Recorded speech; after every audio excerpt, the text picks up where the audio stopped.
In this video, we're going to talk about some special products, some certain patterns that certain products, certain multiplying polynomials can follow. Now, we're only going to be talking about two, but that question that's on your homework, the three special general binomial multiplication patterns that you should be able to recognize, well, this video will talk about two of them.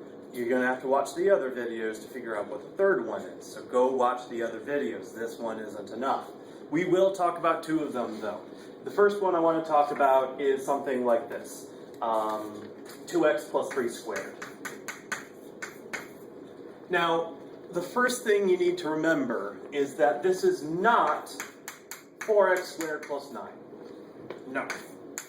Please don't do that. It makes your math teacher very, very unhappy when you make a mistake like this. This is not a coefficient. We can't distribute this. You wouldn't do that to other situations. I mean, you know that 3 squared is the same thing as 3 times 3, and that x squared is the same thing as x times x. So 2x plus 3 squared is 2x plus 3 plus 2x plus 3. And so then we do the double distribution, 2x plus 3, and then plus 3 times 2x plus 3. 2x times 2x, 4x squared, plus 6x, plus another 6x, plus 9. Combining like terms gives me 4x squared plus 12x plus 9. And you notice in this that we end up with some things, some important looking things. We have the first thing squared, the 2x. We have the square of 2x over here. The square of 2x over here on the left. We have the square of the 3 on the other side. And in the middle, we have twice the product of those two things. So it's 2x times 3 plus 2x times 3. That's actually how literally we got that. We had 2x times 3 there, 3 times 2x there, and we ended up with two of those things. So we had 2 times 2x times 3.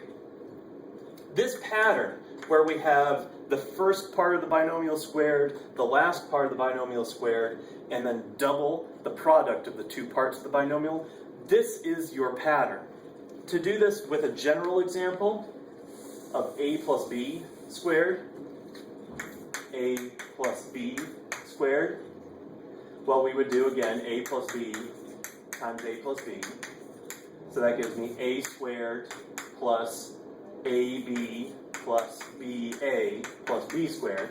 But keep in mind that ba is the same thing as ab, so that gives me a squared plus 2ab plus b squared. And it's this pattern, the idea that a plus b squared is equal to a squared plus 2ab plus b squared. This pattern is one of the patterns that you should be able to recognize. The pattern in the binomial, or the polynomial here. If you are looking at a polynomial and you see that it fits this pattern, that means it's a perfect square. It's a square of a binomial, and you could go straight to that binomial multiplication. Now, for what it's worth, the other one, a minus b squared, and you should do this out yourself to verify it, this is equal to a squared minus 2ab plus b squared. So these are two of the three special binomial multiplication patterns that you need to be able to recognize. The point here is that when you're given a polynomial that follows one of those patterns, if you can recognize that pattern, it makes it a lot easier to factor. I'll give you kind of a worst case example. 64x squared plus 176x plus 121. Now, you could do this using splitting the middle, but keep in mind what that would involve you needing to deal with. You would need to find two numbers that add to 176 and multiply to 64 times 121, which is 7,744.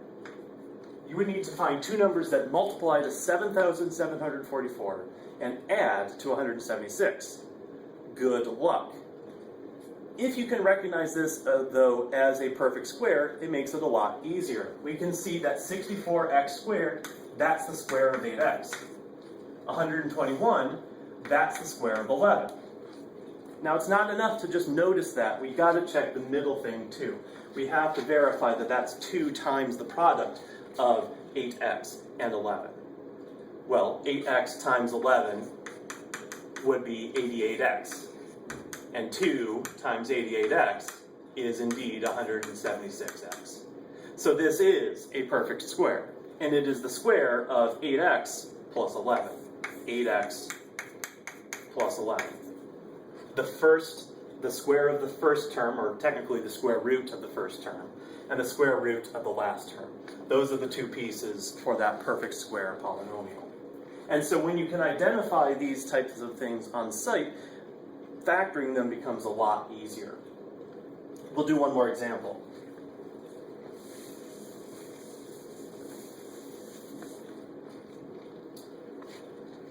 (9x to the 4 minus 30x squared y squared plus 25y to the 4.